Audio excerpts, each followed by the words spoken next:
Hi, I'm Johnny Moran. And I'm Sean Crawford. And this is What We're Watching. Sean is from Community Music School here in Buffalo, and it's a great thing you're joining us this week because we've got a lot of concerts coming up. There was a nice mix. We had some classical concerts coming up. There's a Joni Mitchell tribute for her birthday, Woody Guthrie tribute concert from the 1970s, and a couple other things kind of thrown in. So on Sunday, Joni 75, a birthday celebration. I'm very interested in this one. I first was introduced to Joni Mitchell just kind of through Spotify. I had the album Blue, and I used to listen to it in the car all the time.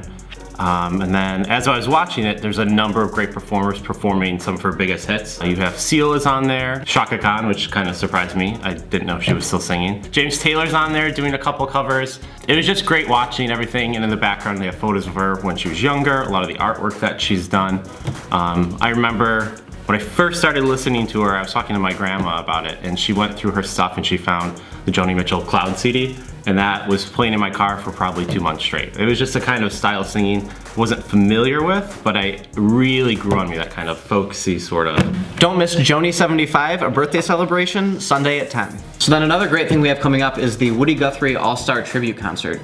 Yeah, so I kind of grew up listening to some folk music. My dad would put it on a lot when he was working on the house. But the Woody Guthrie one, I thought it was interesting. Something I did not know is that he died from Huntington's disease. It was something that was misdiagnosed. So a bunch of folk leaders at that time got together and did a concert in 1970. So you can hear folk singers like Joan Baez singing. She's kind of in her prime at the time. Arlo Guthrie and just about anybody else you can think of folk music at that time was performing. So I believe he wrote This Land Is Your Land as a response to God Bless America, which he thought was being overplayed.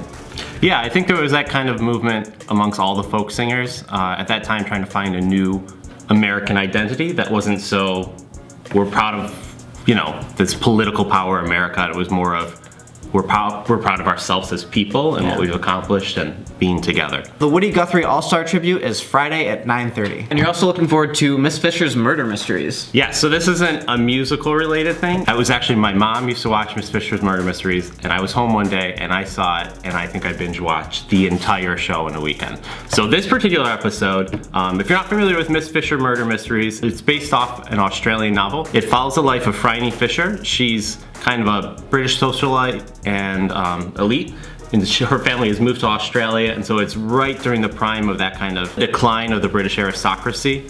So it's right after World War I. And she kind of freelances. I mean, she has money, she doesn't have to do anything else. She freelances as a detective. This particular episode, she is volunteering to work in the flower parade in town, and she's associated with a lot of young girls in the city that are very poor.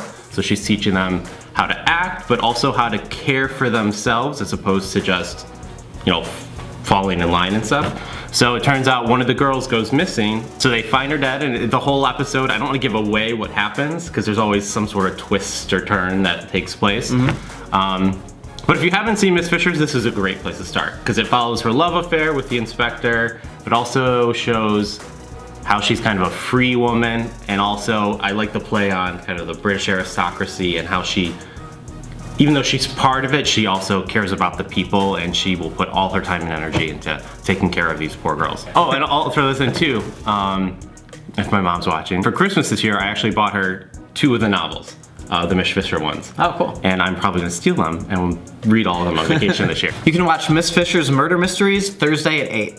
Thank you so much for joining us, and see you next week.